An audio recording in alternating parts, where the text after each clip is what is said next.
جوش و خروش کے ساتھ لکڑیاں جمع کی کہ 1 ماہ کامل تک لکڑیاں جمع کی جاتی رہیں، اور 1 ماہ میں وہ 4 دیواری لکڑیوں سے بھر گئی تو ان میں آگ لگا دی گئی۔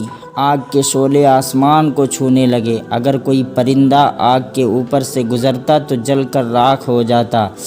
آگ کی گرمی اور حرارت سے شہر کے لوگ پریشان ہونے لگے، اور آبادی کے لوگوں کا اپنے گھروں میں رہنا تک دشوار ہو گیا، اتنی سخت وہ آگ تھی۔ جب آگ مکمل اپنے شباب پر آ گئی تو حضرت ابراہیم علیہ السلام منجنیق کے ذریعے آگ میں ڈالے جا رہے تھے کہ حضرت جبریل علیہ السلام حاضر خدمت ہوئے اور عرض کیا، یا ابراہیم الاک حاجتن، یعنی اے ابراہیم کیا آپ کو کوئی حاجت ہے؟ اگر کوئی حاجت ہے تو بتائیے، جبریل حاضر ہے۔ حضرت ابراہیم علیہ السلام نے فرمایا، نعم اما الیک فلا، ہاں حاجت تو ہے مگر اے جبریل تم سے کوئی حاجت نہیں۔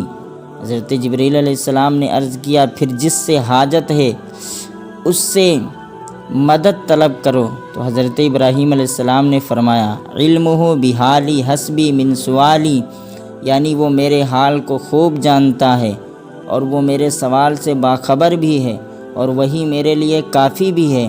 گویا ابراہیم علیہ السلام فرما رہے تھے، جانتا ہے وہ میرا رب جلیل، آگ میں ڈالا جاتا ہے اب اس کا خلیل۔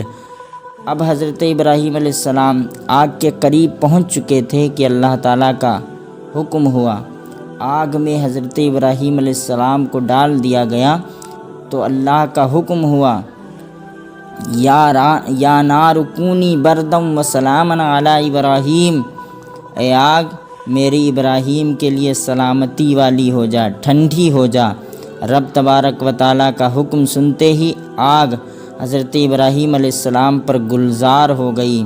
نمرود مردود بلند مکان پر چڑھ کر دیکھنے لگا کہ حضرت ابراہیم علیہ السلام ہلاک اور آگ میں جل کر راکھ ہو گئے ہوں گے۔ حضرت ابراہیم علیہ السلام کو وہ دیکھ رہا تھا، جب دیکھا تو آگ کے تمام شعلے پھول بن چکے تھے اور تمام آتش کدہ گلے گلزار بنا ہوا تھا، اور حضرت ابراہیم علیہ السلام فرشتوں کے جھرمٹ میں پھولوں کے تخت پر جلوہ گر تھے۔ پوچھا، ابراہیم کس طرح اس آگ سے بچ کر اس ناز و نعمت میں پہنچ گئے؟ تو حضرت ابراہیم علیہ السلام نے فرمایا، ھذا من فضل ربی، یہ میرے رب کا فضل ہے۔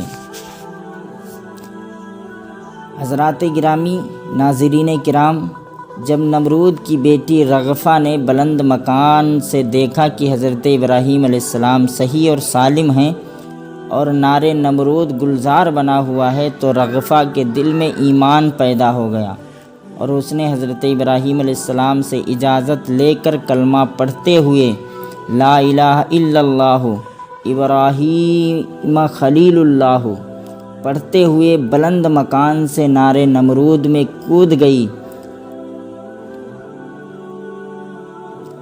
سلامتی سے حضرت ابراہیم علیہ السلام کے پاس حاضر ہوئی اور اپنے ایمان کو تازہ کیا، پھر سلامتی سے اپنے باپ کے پاس چلی گئی۔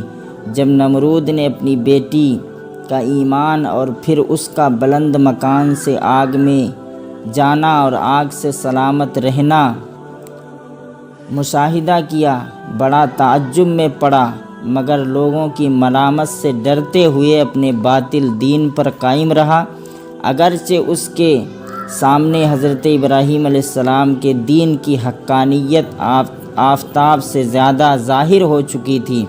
پہلے تو لڑکی کو پیار اور محبت سے سمجھایا کہ دین ابراہیم سے پھر جا، مگر نیک بیٹی اپنے سچے دین سے نہ پھری تو اب اس کو طرح طرح کی تکلیف پہنچانے کا ارادہ کیا اور اس کے ہاتھوں اور پیروں کو باندھ کر سخت دھوپ میں گرم ریت پر لٹا دیا۔ ادھر دریائے رحمت جوش میں آیا۔ اللہ تعالیٰ کے حکم سے حضرت جبریل علیہ السلام نے رغفہ کو اس کے ظالم باپ نمرود مردود کے ظلم سے چھڑا کر حضرت ابراہیم خلیل اللہ علیہ السلام کے پاس لے آئے۔ کچھ مدت کے بعد حضرت ابراہیم علیہ السلام نے اس کا نکاح اپنے بیٹے کے ساتھ کر دیا۔ اللہ تعالیٰ نے اس سعادت مند لڑکی سے 20 فرزند بطناً بعد بطن پیدا فرمائے، جو سب کے سب مسند نبوت پر فائز ہوئے۔ فالحمدللہ علی ذالک۔ اے ایمان والو، نمرود مردود کی بیٹی رغفہ کلمہ شریف پڑھتے ہوئے بلند مکان سے کود کر نار نمرود میں حضرت ابراہیم علیہ السلام کے پاس پہنچتی ہیں تو وہ آگ سے محفوظ رہتی ہیں۔ یہ ہے کلمہ شریف کی برکت اور ایک نبی کی محبت کا اثر۔ اگر ہم بھی کلمہ شریف پڑھنا اپنی عادت بنا لیں اور پیارے نبی صلی اللہ علیہ وسلم سے سچی محبت کریں تو بروز قیامت کلمہ شریف کی برکت اور پیارے مصطفیٰ صلی اللہ علیہ وسلم کی رحمت سے دنیا کی ہر بلا اور مصیبت کی آگ سے اور قیامت کے دن دوزخ کی آگ سے محفوظ رہیں گے انشاءاللہ تعالی۔ اللہ کے نبی کے دشمن کا انجام۔ نمرود مردود بڑا ظالم اور سفاک بادشاہ تھا، اپنے کو خدا کہلواتا تھا، اس کا سجدہ کیا جاتا تھا۔ اللہ تعالیٰ کی گرفت بہت مضبوط ہے۔ اللہ تعالیٰ ظالموں اور سرکشوں کو ڈھیل دیتا ہے اور وہ اس چھوٹ اور ڈھیل کو اپنی کامیابی سمجھتے ہیں، اور جب ظلم اور گناہ حد سے زیادہ بڑھ جاتے ہیں تو اللہ تعالیٰ کا عذاب آ کر رہتا ہے۔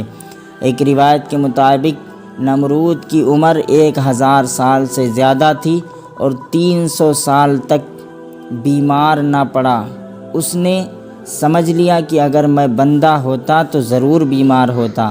اس کے سرکش اور ظالم ہونے کے بہت سے اسباب تھے۔ ایک وجہ یہ تھی جو وہ بیمار نہیں ہوتا تھا، اللہ تعالیٰ کا شکر ادا کرنے کی بجائے خود کو خدا کہلوانے لگا اور جھوٹا خدا بن بیٹھا۔ اللہ تعالیٰ نے اس کی جھوٹی خدائی کا بھانڈا پھوڑنے کے لیے ایک لنگڑے مچھر کو بھیجا جو اس کے ناک کے راستے سے دماغ میں چلا گیا اور اس کو کاٹنے لگا۔ نمرود سخت پریشان ہوا۔ ایک لنگڑے مچھر کے عذاب سے بچنے کی اس کے پاس کوئی تدبیر نہ تھی۔ دن رات درد و کرب میں مبتلا رہنے لگا۔ حکما سے علاج کراتا مگر مرض بڑھتا گیا۔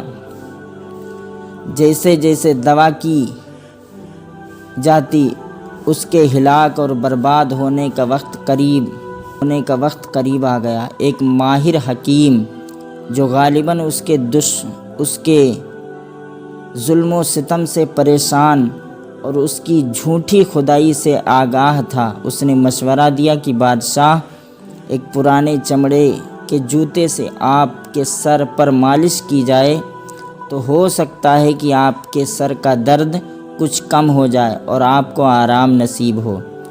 حکم ہوا کہ پرانا چمڑے کا جوتا لایا جائے۔ جوتا حاضر کیا گیا اور ایک شخص کو متعین کیا گیا کہ اس پرانے جوتے سے نمرود کے سر پر مالش کیا کرے۔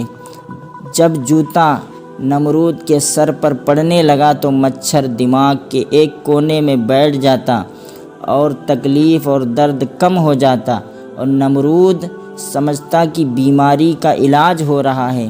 پھر مچھر دماغ میں کاٹتا، پھر جوتے سے اس کے سر کو پیٹا جاتا، پھر درد کم ہوتا۔ اسی طرح جوتا سر پر پڑتا رہا یہاں تک کہ سر پھٹ گیا اور دماغ باہر آ گیا، اور اللہ تعالیٰ کے نبی حضرت ابراہیم علیہ السلام کا دشمن جھوٹا خدا نمرود ذلت و رسوائی کے ساتھ تڑپ تڑپ کر مر گیا۔ حضرات ناظرین، یہ ہے اللہ اور اس کے رسول صلی اللہ علیہ وسلم کے دشمن کا برا انجام۔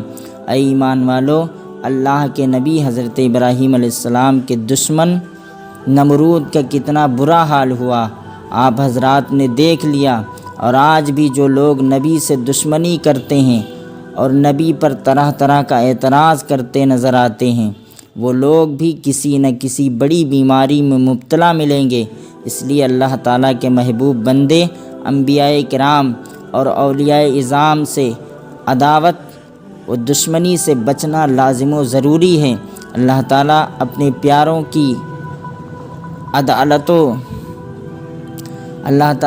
پیاروں کی عداوت و دشمنی سے بچائے اور ان سے محبت و عقیدت کی توفیق عطا فرمائے، آمین ثم آمین۔ ویڈیو اچھی لگی ہو تو لائک کریں، شیئر کریں اور کمنٹ میں بتائیں کہ آپ کو یہ ایمان افروز واقعات کیسے لگے۔ السلام